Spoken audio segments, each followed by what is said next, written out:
आज हम वापस हाजिर हैं आपके सामने फिक्स फायर फाइटिंग इंस्टॉलेशन की तीसरी क्लास लेके। पहली क्लास में देखो अपन ने पढ़ा था राइजर के बारे में, दूसरी क्लास में अपन ने पढ़ा ड्रीमचर्स के बारे में, साथ में अपन ने पढ़ लिया था form fix fire fighting installation के, साथ में CO2 इंस्टॉलेशन पढ़ा था। और आज अपन जो पढ़ेंगे वो अपना एक होगा स्प्रिंकलर हेड का। स्प्रिंकलर सिस्टम के बारे में अपन पढ़ेंगे कि स्प्रिंकलर सिस्टम क्या होता है, कैसे काम करता है, कितने इसके प्रकार होते हैं, और जो स्प्रिंकलर हेड होते हैं वो कैसे काम करते हैं और क्या होते हैं और कितने प्रकार के होते हैं, सब के बारे में इस क्लास में अपन चर्चा करेंगे। तो देखो स्प्रिंकलर सिस्टम की अगर बात आई तो स्प्रिंकलर सिस्टम होता क्या, देखो पहले मैं आपको डायग्राम के द्वारा बना के बताता हूँ। मतलब इस तरीके का इस तरीके का एक उपकरण होता है, हेड होता है एक तरीके से, ठीक है, जिसमें यहाँ पे क्या लगा होता है, एक डिफ्लेक्टर लगा होता है इस तरीके का, और यहाँ पे उसकी चूड़ियाँ होती है, और इसके बीच में इसमें पारा भरा हुआ रहता है। पारा होता है, फ्यूजिबल लिंक बल्ब कहते हैं उसको, या पारा मान लो एक बार के लिए आप, फिर आगे इस पर डिस्कस करेंगे आखिर ये क्या होता है। देखो यहाँ पे क्या होता है, पाइपलाइंस होती है इसे बिछी हुई, ठीक है। ये देखो फिक्स इंस्टॉलेशन है, सीधी सी बात है, इसमें क्या रहती है, पाइपलाइंस होती है, पाइपलाइंस के जरिए पानी की सप्लाई होती है। तो जब कभी मान लो आग लगती है तो ये डिफ्लेक्टर की तरफ से आग मान लो यहाँ तक आई, इसके सिर में आई, तो ये पारा क्या होता है, निश्चित ताप पे क्या हो जाता है, ये पिघल जाता है, इसका प्रसार होता है और ये टूट जाता है। टूटते क्या होता है, देखो यहाँ तक पानी आ रहा होता है और इसके आगे पानी रुका होता है इसकी वजह से। तो इसकी वजह से रुका हो, तो जैसे ये टूटेगा तो पानी क्या गिरेगा, गिरते इस डिफ्लेक्टर पे गिरेगा और पानी को ये चारों तरफ फेंक देगा, जिससे मान लो नीचे कहीं पे आग लग रही है तो आग क्या कर दी जाएगी, शुरुआती स्तर पे बुझा दी जाएगी। तो कहने का मतलब ये हुआ देखो कि स्प्रिंकलर सिस्टम एक क्या है, ऑटोमेटिक स्वचालित उपकरण है जो क्या करता है, न केवल आग लगने वाले भाग को इंगित करता है बल्कि सक्रिय अग्नि सुरक्षा, देखो एक्टिव सक्रिय अग्नि सुरक्षा उपकरण के रूप में उसको क्या करता है, शुरुआती स्तर पर ही उसको बुझा देता है। फिर देखो बात आती है कि यह पानी, देखो ये बुझाता किससे है, इसमें आपको बताया पानी द्वारा आग बुझाने का माध्यम होता है, ये याद रखना, ये पानी द्वारा आग बुझाने का माध्यम होता है। बिल्डिंग आप बना रहे हो तो छत में एक पाइपों का जाल बिछा दिया जाता है और उसी पाइपों के जाल के जरिए ये कार्य करते हैं। या तो पानी का स्प्रे किया जाएगा तो उसमें पानी आता रहेगा। अब देखो स्प्रिंकलर सिस्टम की अगर बात करते हैं तो ये क्या होता है, स्प्रिंकलर सिस्टम के उद्देश्य क्यों, मतलब क्यों लगाते हैं, स्प्रिंकलर सिस्टम लगाने के उद्देश्य, स्प्रिंकलर सिस्टम लगाने के उद्देश्य तो कुछ ज़्यादा कोई वैसे नहीं, एकदम नॉर्मल सा टॉपिक है, एकदम नॉर्मल सा टॉपिक है। अपन चरणबद्ध तरीके से इसको पढ़ेंगे और इजी वे में इसको समझ भी लेंगे। तो देखो उद्देश्यों की बात ये आती है कि इसके लिए सबसे पहली बात करो तो इसे आग का पता करना होता है, इसका उद्देश्य क्या, आग का पता करना। दूसरा, आग को शुरुआती स्तर पर, आग को शुरुआती स्तर पर बुझाना, मतलब आग का पता करना और आग को शुरुआती स्तर पर बुझाना, या कह सकते हैं अपन आग को बढ़ने से रोकना। आग का पता करता है, आग को लिए हमें सचेत कर देता है, और आग को जैसे आग लगती शुरुआती स्तर पर, जैसे वो टेम्परेचर पे पहुंचेगी तो आपको मैंने बताया था बीच में जो पारा होता है वो पिघल जाता है। पिघलते क्या होता है, या तो पारा होता है या किसी धातु का मेटल का टुकड़ा होता है जो निश्चित तापमान पे क्या करता है, ताप पाके फैल जाता है और टूट जाता है। तो वो होता है, अगर वो मान लो आग का पता किया, जैसे पता चला उसको, वो फूटते पानी आना स्टार्ट होगा तो आग को शुरुआती स्तर पे ही बुझा देगा, जिससे क्या होगी, आग आगे नहीं बढ़ेगी। साथ ही क्या करता है, अलार्म द्वारा क्या कर देता है, सचेत कर देता है, अलार्म द्वारा सचेत कर देता है। ये इसके उद्देश्य हैं। अब अपन देखो उद्देश्य मोटे मोटे सी बात है, एकदम नॉर्मल से उद्देश्य है कि आग का पता करता है, आग को शुरुआती स्तर पर क्या करता है, बुझा देता है, आग को बढ़ने से रोकता है और अलार्म द्वारा हमें सचेत कर देता है। अब देखो अपन आगे बढ़ते हैं तो इसके अंदर देखो स्प्रिंकलर सिस्टम का उपयोग क्यों किया जाता है इसका, अगर इसके उपयोग कहाँ कहाँ किया जाता है, देखो इसका उपयोग किया जाता है जैसे ऊंची इमारतें, मेट्रो स्टेशन, ठीक है, जैसे बड़े टेलीफोन एक्सचेंज होते हैं, टेलीफोन एक्सचेंज कॉम्प्लेक्स। फिर बात करें तो सेमी कंडक्टर कॉम्प्लेक्स, ऐसे बहुत सारे जो हाई राइज बिल्डिंगें होती है, मतलब ऊंची इमारतें होती हैं, उन सब में क्या किया जाता है, इसका प्रयोग किया जाता है। और इसके बाद में अगर अपन बात करते हैं तो इसके टाइप्स की बात आती है कि जो स्प्रिंकलर सिस्टम है वो कितने प्रकार के होते हैं, और इसी पे अपन चर्चा करते हैं। तो प्रकार की बात आती है तो देखो मैं आपको बताना चाहूँगा कि जैसे अपन ने राइजर पढ़े थे, राइजर क्या थे, ड्राई राइजर था, वेट राइजर था और अल्टरनेट था। वैसे इसको पढ़ेंगे, पहले इसमें पढ़ेंगे wet pipe sprinkler system. Wet pipe sprinkler system, तो वेट का मतलब होता है गीला, मतलब ऐसा स्प्रिंकलर सिस्टम जो क्या रहता है, गीला रहता है। देखो इसमें भी हमेशा क्या रहता है, हमेशा पानी भरा रहता है। देखो एक बार वापस मैं आपको बता दूं, ये मान लेते हैं अपना स्प्रिंकलर है, नीचे इसका जो भी अडेप्टर वगैरह जो भी लगा हुआ है, ऊपर यहाँ पे इसकी चूड़ियाँ होती है जो उसमें आउटलेट में खसी जाती है, और यहाँ पे क्या है, ये आपका जो भी पारा कह सकते हैं या धातु का टुकड़ा कह सकते हैं अपन। देखो होता क्या है, जैसे ही मान लो आग लगी, टेम्परेचर बढ़ा, इसको गैस किया, गैस करते ही यहाँ से टूट जाएगा। तो टूटते ही क्या होगा, देखो पानी जो है वो इसमें आना स्टार्ट हो जाएगा, तो पानी यहाँ गिरेगा और यहाँ के फिर क्या गिरेगा, जैसे इसकी आकृति के अकॉर्डिंग पानी फैल जाएगा और पूरे रूम में जहाँ पे जिस क्षेत्र में आग लगी है उसको ये शुरुआती स्तर पे बुझा देगा।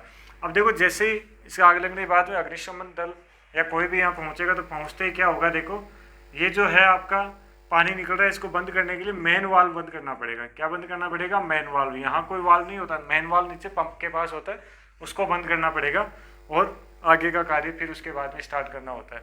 अलार्म को भी बंद करना होता है।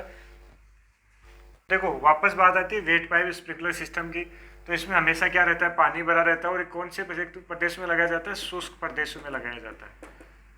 वैसे जैसे राइजर को भी अपन ने पढ़ा था कि वेट राइजर को लगाया जाता है, वेट राइजर जो होता है उसको शुष्क प्रदेशों में लगाया जाता है, और ड्राई राइजर जो होता है उसको अपने ठंडे प्रदेश में लगा। सेम वही चीज़ इस पर लागू होती है कि वेट पाइप स्प्रिंकलर सिस्टम होता है, उसको हमेशा पानी भरा रहता है। तो सर्दियाँ अगर सर्दियों में वाले एरिया में लगाओगे तो क्या होगा, पानी क्या होगा, जम जाएगा। तो इसको हमेशा शुष्क प्रदेशों पे लगाया जाता है, तो पानी जमने का डर नहीं रहे। तो इसके बाद में अपना दूसरा आता है, वेट पाइप के बाद में ड्राई पाइप स्प्रिंकलर सिस्टम।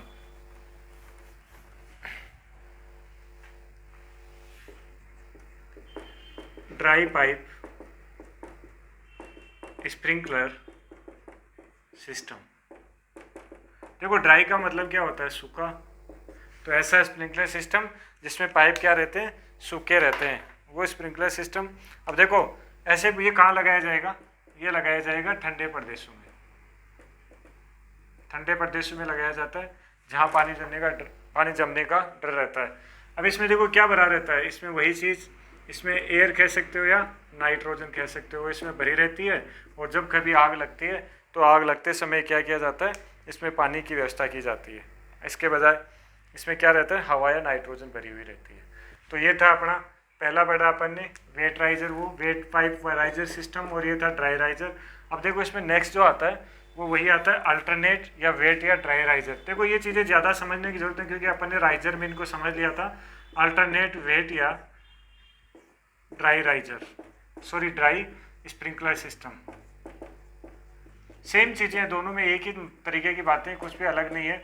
इसमें भी वही है, एक ही पाइपलाइन होती है जिसको सर्दियों में जो शुष्क प्रदेशों में शुष्क जो मतलब ऋतु होती है, एक तरीके से कह सकते हैं, जैसे गर्मियों में कह सकते हैं, गर्मियों में तो इसको वेट स्प्रिंकलर सिस्टम की तरफ काम में लिया जाएगा, और जब सर्दियाँ आएगी तो इसको ड्राई स्प्रिंकलर सिस्टम की तरह काम में ले लिया जाएगा। कहने का मतलब क्या हुआ, एक ही पाइपलाइन होगी, उसको दो तरीके से काम में लिया जाएगा अल्टरनेटिव तौर से।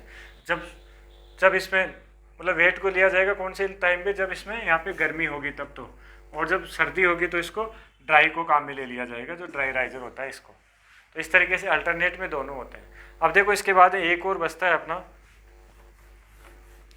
जैसे ये तो पानी का हो गया। कई बार क्या होता है, जैसे जहाँ पे ज्वलनशील तरल पदार्थ कह सकते हैं या फ्लेमेबल जैसे लिक्विड कहते हैं, उसके लिए इसमें फोम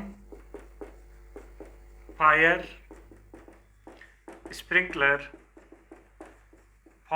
स्प्रिंकलर सिस्टम, ये भी एक इसका प्रकार होता है।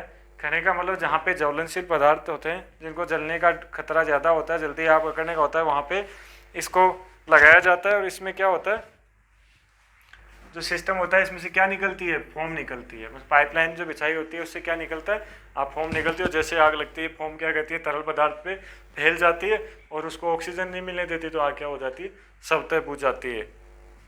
तो देखो मैं आपको वापस एक बार लिख के बता देता हूँ कि अभी तक अपन ने पढ़े स्प्रिंकलर सिस्टम के 4 प्रकार। पहला अपन ने पढ़ा ड्राई टाइप स्प्रिंकलर सिस्टम। एक अपन ने पढ़ा वेट टाइप स्प्रिंकलर सिस्टम। और तीसरा अपन ने पढ़ा अल्टरनेट, जिसमें वेट और ड्राई दोनों को अल्टरनेट रूप से काम में लिया जाता है। और अपन ने फिर पढ़ा फोम फायर स्प्रिंकलर सिस्टम। देखो इसको वापस मैं आपको बताऊं, ये जो अपन ने पढ़ा राइजर में भी पढ़ा था, वेट ये भी पढ़ा था, तीनों अपन ने राइजर में पढ़े, सेम तरीके से काम करते हैं, सेम पूरी परिभाषा है। उसमें भी जैसे वेट राइजर था तो वेट राइजर में पानी हमेशा सप्लाई हमेशा चालू रहती है, तो ड्राई टाइप स्प्रिंकलर सिस्टम में भी पानी की सप्लाई हमेशा चालू रहती है। वेट राइजर में हमेशा पानी की सप्लाई चालू रहती है। ड्राई टाइप स्प्रिंकलर सिस्टम होता है, इसमें जब आग लगती है तभी ही पानी की सप्लाई दी जाती है। दूसरा अपना अल्टरनेट वाला आता है, अल्टरनेट में क्या होता है, 6 महीने ड्राई की तरह प्रयोग किया जाता है और 6 महीने वेट की तरह प्रयोग किया जाता है। अब देखो फोम फायर स्प्रिंकलर सिस्टम में क्या होता है, पानी की जगह फोम का प्रयोग किया जाता है, बाकी तरीका एकदम सेम रहता है। तो ये थे अपने इसके स्प्रिंकलर सिस्टम के प्रकार। अब देखो ये स्प्रिंकलर सिस्टम के जो आगे जो लगा हुआ होता है, जो अभी अपन ने बना के देखा था, वो क्या होता है, वो स्प्रिंकलर सिस्टम नहीं होता। जैसे ये है, वापस मैं आपको बना के बता देता हूँ। जैसे ये अपन ने एक बनाया, इस पर यहाँ पे चूड़ियाँ होती है और यहाँ पे इसके मतलब यहाँ पे इस तरीके से इस पर लगी रहती है, ठीक है। अब ये लगा रहता है, इसमें पारा या एक धातु का टुकड़ा लगा हुआ होता है। सही नहीं बने कोई बात नहीं, लेकिन ऐसा ही होता है, मिलता जुलता। अब ये जो आकृति कहलाती है ना, ये कहाँ खसी जाती है, यहाँ पे पाइपलाइन के एक आउटलेट होता है उसमें, तो इसको क्या कहते हैं, स्प्रिंकलर हेड कहा जाता है। इसको कहा जाता है स्प्रिंकलर हेड।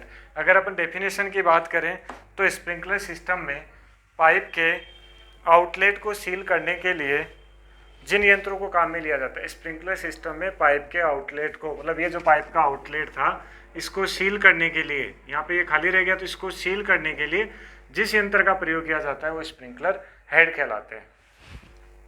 अब देखो इसके हिस्सों की बात करें स्प्रिंकलर हेड के, तो ये इसकी कहलाती है बॉडी। ये इसके यहाँ पे होते हैं वाल्व होता है और वाल्व सीट होती है, ठीक है। और यहाँ पे ये हो गया इसका डिफ्लेक्टर, और ये बीच में इसका हो गया फ्यूजिबल शोल्डर, या कह सकते हैं अपन कर्वेचर वाल्व। ये दोनों में से होता है। कुल मिला के कितने पार्ट हो गए, 5 पार्ट हो गए। यहाँ पे वाल और वाल सीट लगी होती है, ये इसकी बॉडी होती है, जो बाहर की जो होती है वो आगे डिफ्लेक्टर लगा होता है, और बीच में जो लगा होता है जो ताप मिलते ही प्रसार होता है जिसका, वो फ्यूजिबल शोल्डर या कर्वेचर बल्ब लगा हुआ होता है। तो ये इसके पार्ट होते हैं, मतलब इससे होते हैं इसके। और अगर अपन अब आगे बात करेंगे तो अपन बात करेंगे स्प्रिंकलर हेड के प्रकार। स्प्रिंकलर हेड के प्रकार मतलब स्प्रिंकलर हेड कितने प्रकार के होते हैं। तो देखो इसमें पहला होता है फ्यूजिबल शोल्डर टाइप, और दूसरा जो होता है कर्वेचर बल्ब या कार्टजाइट बल्ब। अब देखो इसे एक नाम जो होता है, इसमें शोल्डर का नाम आ रहा है और एक में बल्ब का नाम आ रहा है। इन दोनों से अपन को इसको याद रखना है। देखो शोल्डर वाली इसमें क्या होता है, एक धातु का टुकड़ा सोल्ड कर दिया जाता है, धातु का टुकड़ा सोल्ड कर दिया जाता है, जो क्या करता है जैसे तापमान मिलता है निश्चित तापमान में आके क्या करता है, फैल जाता है। अब देखो वापस मैं इसका डायग्राम बनाता हूँ, यहीं पे बना के समझा देता हूँ आपको। वापस इसको मिटा ही देता हूँ, पहले इसी को समझ लेते हैं। देखो इसमें क्या होता है, यही वापस बार बार वही बनाना पड़ रहा है अपन को। ये मान लो इस जगह है और आगे यहाँ पे इसके क्या लगा हुआ है, इस तरीके से लगा हुआ है। तो देखो जो टाइप्स होते हैं ना, वो इस जो अंदर जो इसके लगा रहता है ना, यहाँ पे आउटलेट से पानी रोकने के लिए, इसी के प्रकार होते हैं। इसके प्रकार का मतलब यहाँ पे अगर ये धातु का टुकड़ा सोल्ड कर दिया जाता है तो वो कौन सा होता है, फ्यूजिबल शोल्डर टाइप होता है। और यहाँ पे अगर कोई कर्वेचर बल्ब के टाइप का लगा दिया जाता है जो पारदर्शी होता है और उसके अंदर क्या भरा होता है, कलर भरा होता है, अगर वो लगा दिया जाए तो ये कहलाएगा इसका दूसरा प्रकार कर्वेचर बल्ब या कार्टजाइट बल्ब टाइप। तो देखो फर्क क्या है, अगर इसमें धातु का टुकड़ा सोल्ड कर दिया जाता है तो वो कहलाएगा आपका फ्यूजिबल सोल्डर टाइप, मतलब सोल्ड कर रहे हैं, सोल्ड के नाम से याद रखो, सोल्ड कर दे, सोल्ड क्या होगा, धातु का टुकड़ा होगा, तो वो फ्यूजिबल सोल्डर टाइप कहलाएगा। अगर इसमें बल्ब लगाया हुआ होता है, एक पारदर्शी बल्ब होता है जिसमें कलर भरे जाते हैं, वो सारे कलर भी क्या होते हैं, अलग अलग कलर का अलग अलग टेम्परेचर होता है, जिससे पता चलता है कि अगर कोई मान लो वहाँ पे आपको कोई काला कलर है, हरा कलर हो गया, तो इन सब से क्या पता चलता है कि इससे पता चला सकते हैं, जिसको जानकारी हो ये पता कर सकता है कि काला लगा हुआ तो कितने डिग्री सेंटीग्रेड पे आके ये प्रसार होगा और ये टूट जाएगा, अगर हरा है तो कितने डिग्री पे होगा, वो सारी चीज़ें जस्ट अभी इसके बाद में अपन अध्ययन करेंगे। तो अभी अपन को जानना है इसके दो प्रकार, पहला फ्यूजिबल सोल्डर टाइप, अगर देखो इस जगह पे कोई धातु का टुकड़ा सोल्ड कर दिया जाता है तो वो कहलाता है फ्यूजिबल सोल्डर टाइप, और यहाँ पे कोई बल्ब लगा दिया जाए, पारदर्शी बल्ब जिसमें पारा भरा होता है, जिसका कलर क्या होता है, अलग अलग होता है, तो वो कहलाएगा कर्वेचर बल्ब या कार्टाइज बल्ब टाइप स्प्रिंकलर हेड। ये थे इसके प्रकार।